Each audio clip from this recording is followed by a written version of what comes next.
Alright guys, how's it going? Welcome to another video, and this is going to be another list video.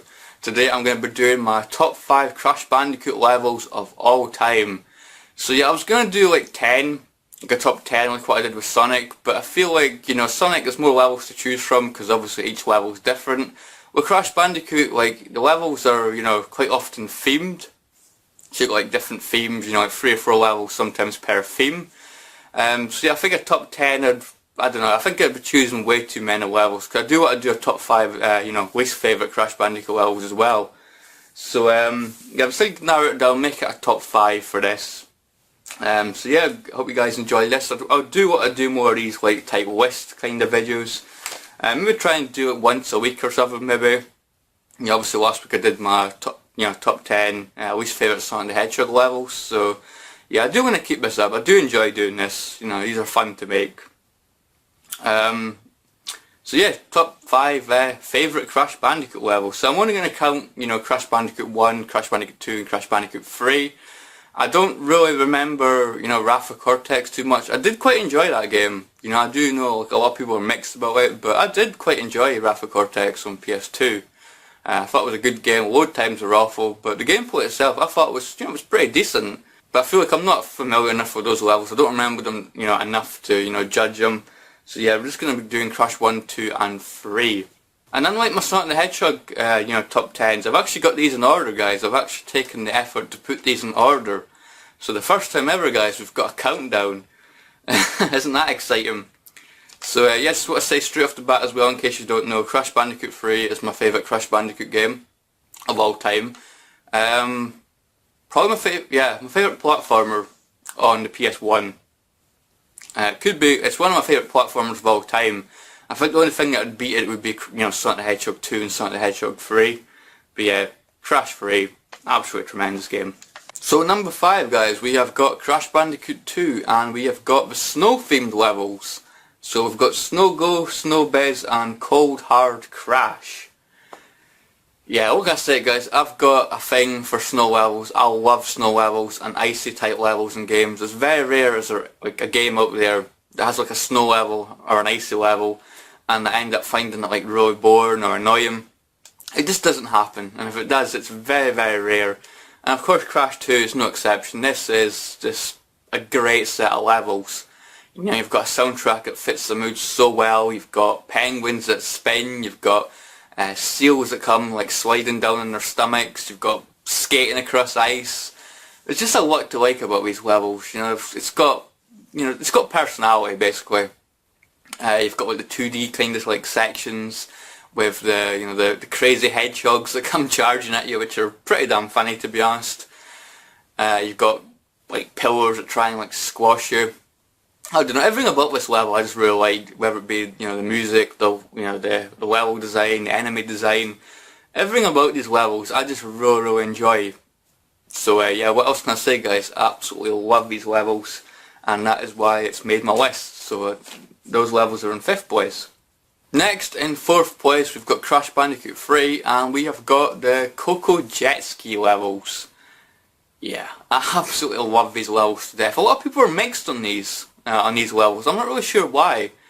I just cannot like find a single thing to hate about these levels. I love these levels. These levels are so bloody fun. Gorgeous to look at. Great colour scheme. You know, it's really, really bright. Obviously you've got the, you know, the blue waves. You've got like the tropical island kind of things. It just looks so blooming cool. You know, great colour scheme. You've got blooming. Obviously you have to avoid bombs and things. You go over the ramps and things. For me, it's just a really fun and enjoyable set of levels. You've got like a chilled out kind of soundtrack, which kind of Caribbean-y, I guess. I don't know, it fits the level so blooming well. I really like it. And yeah, just really like the levels in general. You've got a shark that tries to eat you, you've got guys in boats that hit you with the oars. Got a guy swinging an anchor around. You know, there's a lot of stuff in this level that I really like. You know, again, great enemies. Yeah, these levels for me are just really fun. I can't fault them. I don't know why so many people dislike them, but never mind. Next we'll go on to 3rd place. We've got Crash Bandicoot 3 and we've got the medieval style levels. So we've got Toad Village, G-Wiz and Double Header. I've got a lot of nostalgia for these levels because I remember playing a demo disc which had Toad Village on it. So that was before I actually got the game. That's when I had Crash Bandicoot 2. I used to play the demo, I used to play that level over and over and over again, and that's why this level, or set of levels in general, has got, you know, a place in my heart. You know, these are really, really cool, great soundtrack. Probably my favourite soundtrack in Crash Bandicoot 3, I would say. Just really, really cool, really fits the mood. Obviously the medieval stuff's really cool, the guys swinging the swords, you've got frogs that kiss you and then they turn into princes. It's just really, really funny. You know, it's got some humour to it. It's got goats that like headbutt you out the way. You've got wizards who are actually kind of annoying. I don't really like the wizard guys too much. They always seem to hit me. I have no idea why. They're probably like one of the easiest enemy in the game, but they always seem to hit me for some reason. Yeah, you go through water, you avoid holes. The bombing areas just look absolutely beautiful. You know, platformers for me, that's the thing about platformers. You know, especially 3D platformers, they age like so well. Look at Spyro, look at Crash Bandicoot. They just look beautiful. They've aged like brilliantly in my opinion. You know, they look as good today as they did, you know, when the games first came out, you know. Just games that never seem to age. So yeah, absolutely beautiful guys. What can I say? Love these levels to death as well. Okay, so we're going to number 2 now. It was really difficult for me to choose between number 2 and number 3. I love, you know, both sets of levels so beyond match. But I think I do prefer this one slightly more, you know, over the medieval levels. But obviously that's, you know, no disrespect to the medieval levels. They're obviously fantastic as well. But from Crash Bandicoot 3 we have the Coco poorer levels, I guess. Or Coco riding the tiger levels. I don't want to know what kind of, you know, what you want to call these sets of levels. But yeah, it's basically the ones when you're playing as Coco and you're riding on Pura, who made their appearance in Crash Team Racing.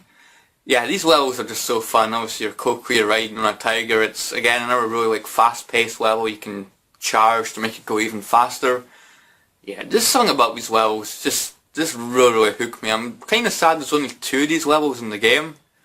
You know, I mean, I don't want to spoil it from like my worst list, but you've got like 3 of those blooming stupid like bike racing levels, and then you've only got 2 of these. I mean, huh? You know, it's kind of a little bit annoying looking at it that way, but yeah, these levels, you know, for what they are, these are absolutely fantastic levels. Maybe the fact there's only 2, maybe you can appreciate them even more. I mean, obviously it's like a, you know, a Chinese kind of theme level, you're like jumping over dragons, you've got guys that are like swinging staffs around and stuff. It's, yeah, these levels are just really, really fun. These are the levels that when I'm playing Crash Bandicoot 3, I usually end up playing these levels like way more than once. Sometimes I play it like 3 times in a row. I just enjoy these levels so much. These are just levels that I cannot get enough of. Yeah, what can I say? These are just so fun. They go by so fast. It feels not long like when you start the level but the level's over. It just flies by. It just shows how much like, I really, really enjoy these levels.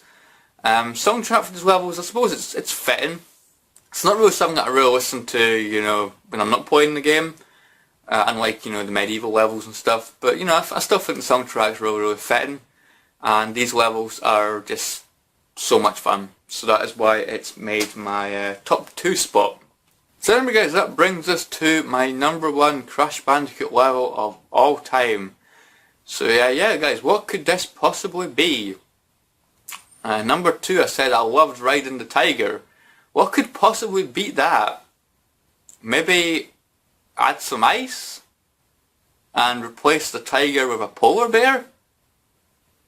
And of course guys, it is Crash Bandicoot 2 and it is the polar riding levels. So that is Bear It and Bear Down. So yeah, more specifically Bear It. If I had to choose, you know, one, it would be Bear It, which will be up there. I'll put Bear Down there. But yeah, Bear It specifically, I used to play this level so many times when I was younger. I played this until I got 99 lives. I remember at one stage I was really curious to see if you could get to 100 lives. This was, you know, after I beat the game normally. But yeah, I kept playing this level over and over again because you could easily rack up, you know, 5 or 6 lives, you know, per run if you didn't die. So yeah, really easy way to, you know, rack up lives, and it was just so fun to play. It was a level for me that never got boring. yeah, it just means so much to me. These levels are just so fantastic. It's, you know, playing these levels, guys. It's a feeling that I can't describe. You know, it's brilliant, guys. You know, it's absolutely fantastic. You know, obviously riding polar, you're going across ice, jumping over icy water, avoiding whales, avoiding seals. There's just so much to like about this level, so much charm. You've got a soundtrack that's like really happy, fits the mood so well. A soundtrack that I do listen to, you know, when I'm not playing the game, because it's just a really happy, really delightful tune. Delightful tune. It's a great soundtrack. Really like it. And yeah, that is why these levels are my favourite Crash Bandicoot levels of all time. Especially Barret. Barret just means so much to me. It's fantastic. Really cool stuff. I also loved how there's like a change between the two. Obviously you'll see Bear Down looks a lot like pinker. I'm guessing that's like the sunset kind of feel to it. Yeah, it's really cool, guys. What can I say? Love these levels to death.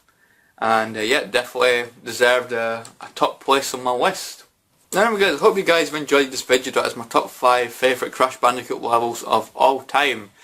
So yeah guys, I might get round to doing a top 5 least favourite Crash Bandicoot levels next week. And that'll be quite interesting to do. It might be quite difficult, apart from a certain racing thing, but I've already mentioned that before, so that's a spoiler. But yeah guys, definitely leave in the comments below, guys, what are your favourite, you know, Crash Bandicoot levels of all time. You don't have to do a top 5, you can just mention, you know, a few if you want. Yeah, you can also mention what is your favourite Crash Bandicoot game. And yeah guys, just feel free to have a bit of banter, you know. So yeah guys, look forward to hearing your guys' opinions, and I will see you all in the next video. See you guys, thanks for watching.